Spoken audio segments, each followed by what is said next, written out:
নমস্কার, চৈতিজ গল্প চ্যানেলে আপনাদের স্বাগত। আজ শোনাব শরদিন্দু বন্দ্যোপাধ্যায়ের লেখা কামিনী। স্টেশনে ট্রেন থামতেই হ্যাট কোট পরা সুরনাথবাবু নামিয়া পড়িলেন। স্টেশনটি ছোট, তাহার সংলগ্ন জনপদটিও বিস্তীর্ণ নয়। ট্রেন 2 মিনিট থামিয়া চলিয়া গেল। সুরনাথ ঘোষ একজন পোস্টাল ইন্সপেক্টর। সম্প্রতি এদিকটার গ্রামাঞ্চলে কয়েকটি নতুন পোস্ট অফিস খুলিয়াছে। সুরনাথবাবু সেগুলি পরিদর্শন করতে আসিয়াছেন। ইতিপূর্বে তিনি এদিকে কখনো আসেন নাই। ছোট সুটকেসটি হাতে লইয়া তিনি স্টেশন হইতে বাহির হইলেন। সঙ্গে অন্য কোনো লটবহর নাই। সুটকেসের মধ্যে আছে এক সেট প্যান্টালুন, ধুতি, গামছা, সাবান, দাঁত মাজিবার বুরুশ ইত্যাদি। স্থানীয় পোস্ট অফিসটি স্টেশনের কাছেই। ডাক এবং তার দুইই আছে, কিন্তু সবই শহরের অনুপাতে। একজন পোস্টমাস্টার, একটি কেরানি ও 2 জন পিয়ন। পোস্ট অফিসের পশ্চাৎভাগে পোস্টমাস্টার সপরিবারে বাস করেন। বেলা আন্দাজ 11টার সময় সুরনাথবাবু পোস্ট অফিসে আসিয়া নিজের পরিচয় দিলেন। পোস্টমাস্টার খাতির করিয়া তাহাকে ভিতরে লইয়া গেলেন। দ্বিপ্রহরের আহারাদির ব্যবস্থা পোস্টমাস্টার বাবু বাসাতেই হইল। মধ্যাহ্ন ভোজনের পর সুরনাথবাবু ঘণ্টাখানেক বিশ্রাম করিলেন। তারপর আবার ধরাচূড়া পড়িয়া যাত্রার জন্য প্রস্তুত হইলেন। ইতিমধ্যে তিনি খবর লইয়াছেন যে 3টি পোস্ট অফিস পরিদর্শনে তিনি যাইবেন, তাহার মধ্যে সবচেয়ে যেটি নিকটবর্তী সেটিই 12 মাইল দূরে। কাঁচা পাকা রাস্তা আছে। সুরনাথ তার পিয়নের সাইকেলটি ধার লইয়াছেন। আজ সন্ধ্যার সময় উদ্দিষ্ট গ্রামে পৌঁছিবেন। কাল সকালে সেখানকার পোস্ট অফিস তদারক করিয়া সন্ধ্যার পূর্বে ফিরিয়া আসিবেন। তারপর আবার অন্য পোস্ট অফিসের উদ্দেশ্যে যাত্রা করিবেন। সাইকেলের পশ্চাৎভাগে ছোট্ট সুটকেসটি বাঁধিয়া সুরনাথ তাহাতে আরোহণের উদ্যোগ করিলে পোস্টমাস্টার বলিলেন, এখান থেকে 5-6 মাইল দূরে রাস্তা 2 ভাগ হয়ে গেছে। ডানহাতি রাস্তা দিয়ে গেলে একটু ঘুর পড়ে বটে, কিন্তু আপনি ওই রাস্তা দিয়েই যাবেন। সুরনাথ জিজ্ঞাসা করিলেন, কেন বাঁহাতি রাস্তাটা কি দোষ করেছে? পোস্টমাস্টার বলিলেন, ও রাস্তাটা ভালো নয়। সাইকেলে আরোহণ করিয়া সুরনাথ বাহির হইয়া পড়িলেন। কয়েক মিনিটের মধ্যেই তিনি শহরের এলাকা পার হইলেন। তারপর অবারিত মুক্ত দেশ। দেশটা বর্ণসংকর, অবিমিশ্র পলিমাটি নয়, আবার নির্জলা মরুকান্তাও নয়। স্থানে স্থানে ঘন বন আছে। কোথাও নিস্তর উপাপদ শিলাভূমি, কোথাও নরম মাটির বক্ষ বিদীর্ণ করিয়া রুক্ষ পাথরের ঢিবি মাথা তুলিয়াছে। এই বিচিত্র ভূমির উপর দিয়া নির্জন পথটি আঁকিয়া বাঁকিয়া চলিয়াছে। আকাশে পৌষ মাসের স্নিগ্ধ সূর্য, বাতাসে আতপ্ত আরাম। সুরনাথ প্রফুল্ল মনে মন্থর গতিতে চলিয়াছেন। মাত্র 12-14 মাইল পথ সাইকেলে যাইতে কতই বা সময় লাগিবে।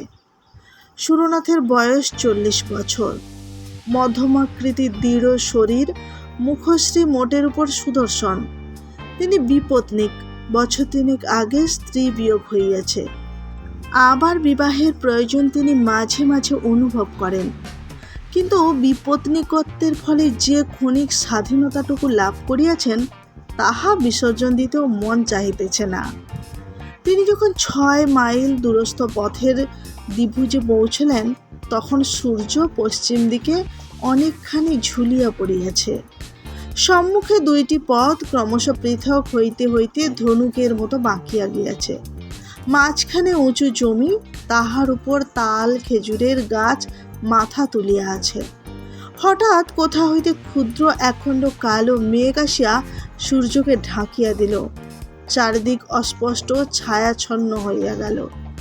সুরনাথ পথের সন্ধিস্থলে সাইকেল হইতে নামিলেন। আশেপাশে নিকটে দূরে জনমানব নাই। আকাশ নির্মল, কেবল সূর্যের মুখের উপর টুকরো মেঘ লাগিয়া আছে, যেন সূর্য মুখোশ পরিয়াছে।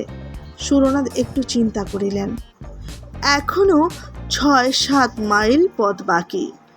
আধ ঘন্টার মধ্যেই সূর্য অস্ত যাইবে। অন্ধকার হইবার পূর্বে যদি গন্তব্যস্থানে পৌঁছতে না পারেন, দিকভ্রান্ত হইবার সম্ভাবনা।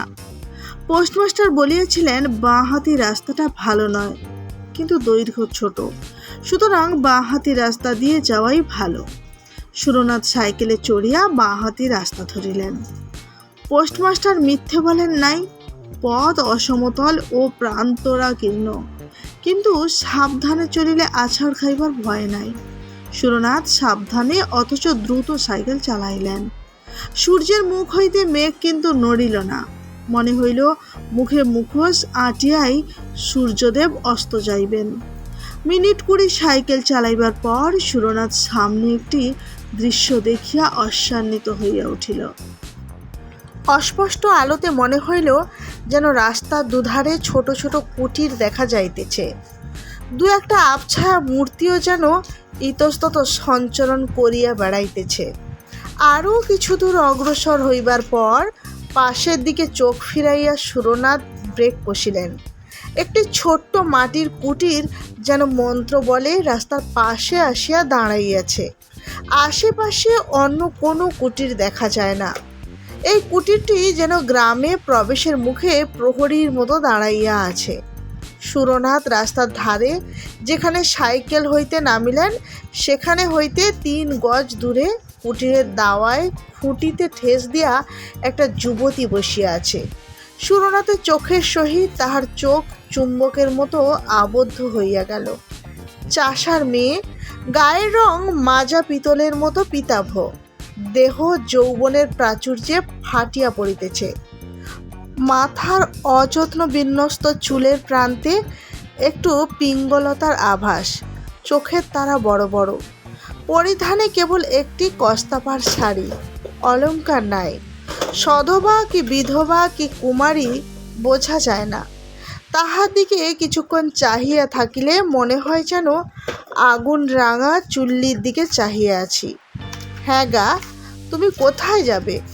যুবতী প্রশ্ন করিল।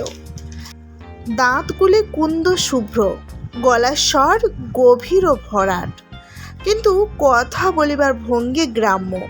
সুরনাথের বুকের মধ্যে ধক ধক করিয়া উঠিল। দীর্ঘকালের অনভ্যস্ত একটা অন্ধ আবেগের স্বাদ তিনি অনুভব করিলেন। কিন্তু তিনি লঘুচেতা লোক নন। সবলে আত্মসংযম করিয়া বলিলেন, রতনপুর। যুবতীর দাওয়ার কিনারায় পা ঝুলাইয়া বসিয়া মুক্ত কণ্ঠে হাসিয়া উঠিল। তাহার হাসিতে এমন কিছু আছে যাহা পুরুষের স্নায়ুশিরায় আগুন ধরাইয়া দিতে পারে। শেষে হাসি থামাইয়া সে বলিল, রতনপুর যে অনেক দূর, যেতে যেতেই রাত হয়ে যাবে, পৌঁছতে পারবে না। সুরনাথ রাস্তার দিকে চাহিলেন। দূর হইতে যে গ্রামের আভাস পাইয়াছিলেন, সন্ধ্যের ছায়ায় তাহা মিলাইয়া গিয়াছে। তিনি উদ্বেগ স্বরে বলিলেন, তাহলে গ্রামে কি কোথাও থাকবার জায়গা আছে? এখানেই থাকো না। সুরনাথ চকিত চক্ষে যুবতীর দিকে চাহিলেন। যুবতীর দৃষ্টিতে দুরন্ত আহ্বান, আরও কত রহস্যময় ইঙ্গিত। সুরনাথের বুকের মধ্যে রক্ত তোলপাড় করিয়া উঠিল। তিনি শরীর শক্ত করিয়া নিজেকে সংবরণ করিলেন। একটু স্খলিত স্বরে বলিলেন, বাড়ির পুরুষেরা কোথায়? যুবতী দূরের দিকে বাহু প্রসারিত করিয়া বলিল, তারা মাঠে গেছে, সারা রাত ধান পাহারা দেবে। মাঠে ধান পেকেছে, পাহারা না দিলে চোরে চুরি করে নিয়ে যাবে। সুরনাথ কণ্ঠের মধ্যে একটা সংকোচন অনুভব করিলেন।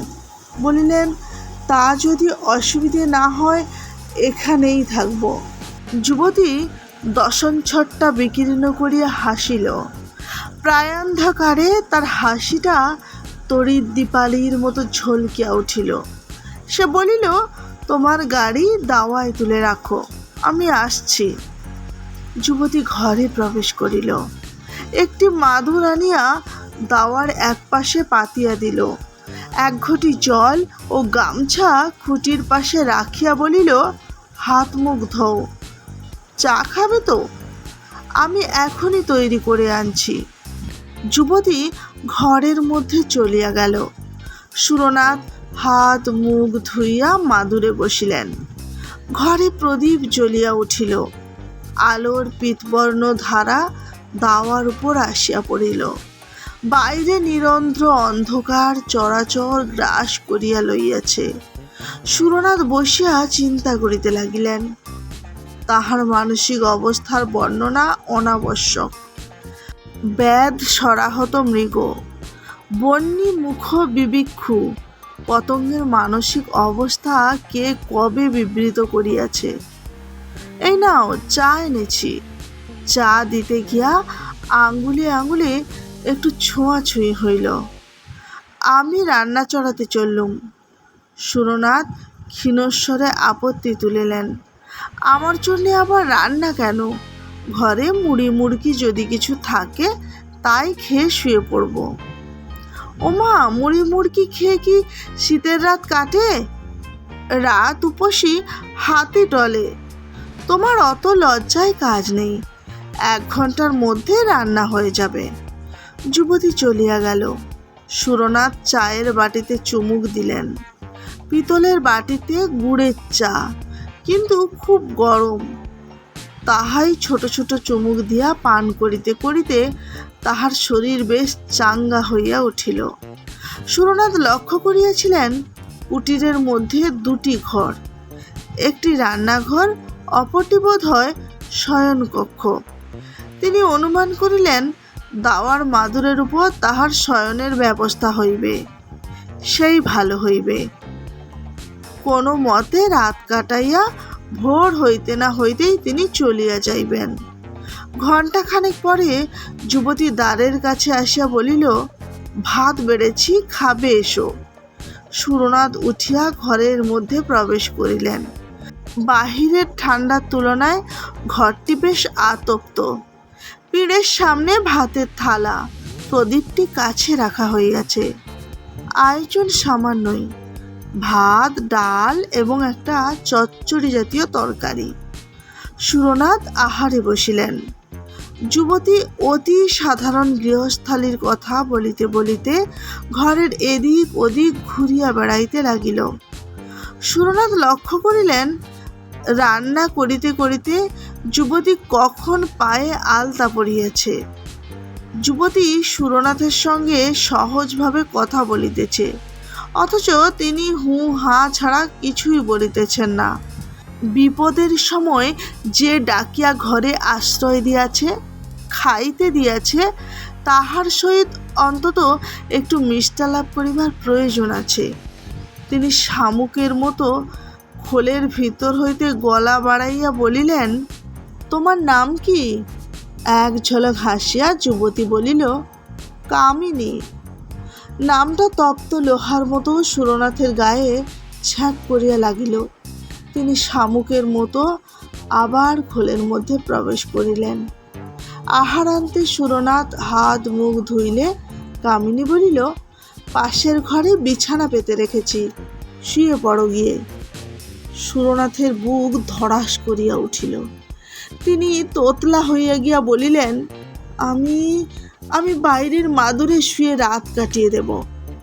কামিনী গালে হাত দিয়া বলিল, ওমা, বাইরে শোবে কি? শীতে কেলিয়ে যাবে যে।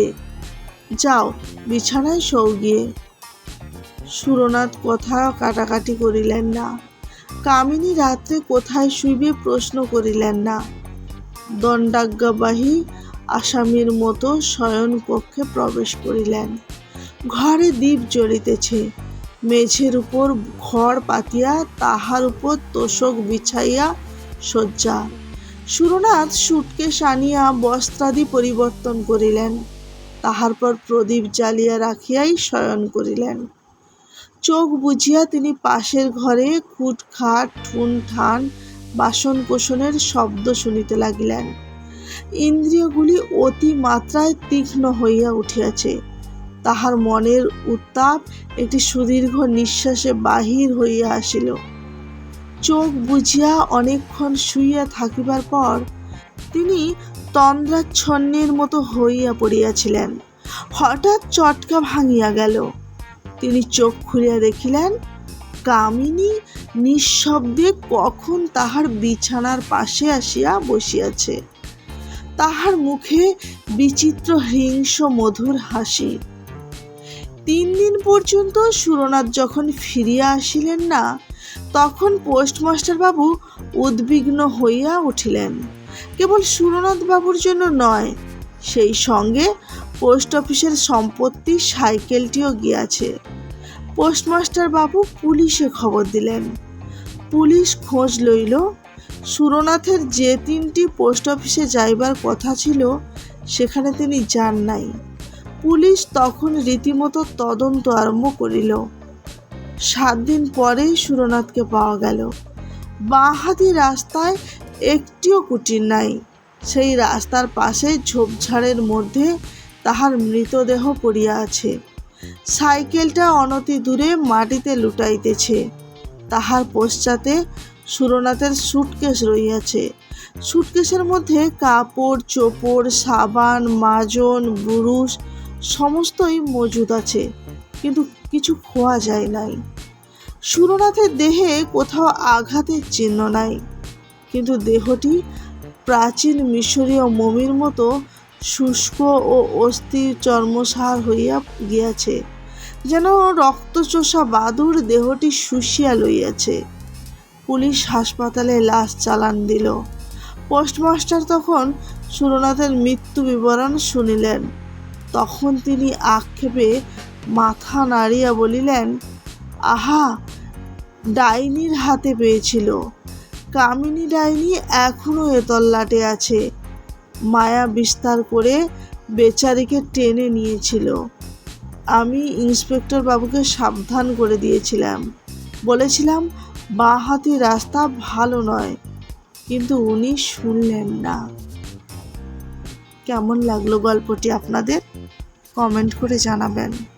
আর গল্পটি ভালো লাগলে গল্পটিতে একটা লাইক করে চ্যানেলটিকে সাবস্ক্রাইব করে পাশে থাকবেন। ধন্যবাদ।